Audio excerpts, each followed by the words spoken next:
Buenos días. Good morning, Madam Chairperson.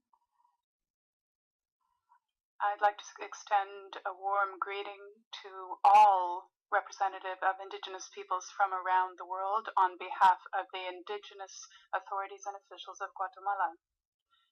For the first time in history, the participation of Indigenous authorities is being recognized, authorities from Chichicastenango and other areas in Guatemala. This participation, thanks to the support of the private sector, means that today we have representatives with those groups here with us, and it also constitutes a recognition of the various problems being faced in our country by Indigenous peoples. The areas of job creation and seeking opportunities are ones which have seen particular impact on Indigenous peoples. We seek peace, harmony, and development.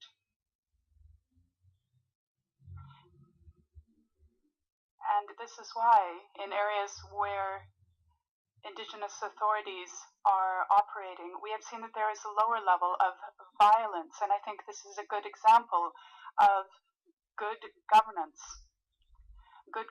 that has cultural relevancy.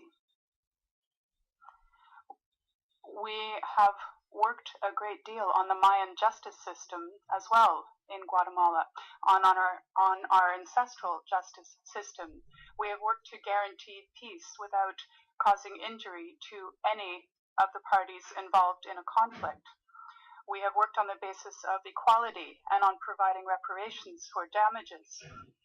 We have focused on compensation and on also forgiving those who have committed any violations of our human rights. Today in Guatemala, there are more forums in place for the participation of Guatemalan Indigenous authorities. It is unfortunate that United Nations representatives in the area of Indigenous peoples in Guatemala are entirely disconnected from the Indigenous communities and legitimate and Indigenous officials in those communities. Thanks to the United Nations,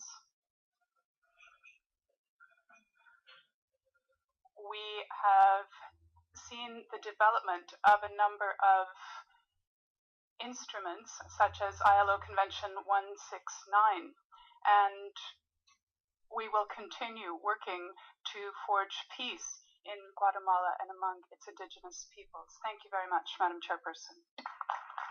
Thank you very much for your statement. I'd now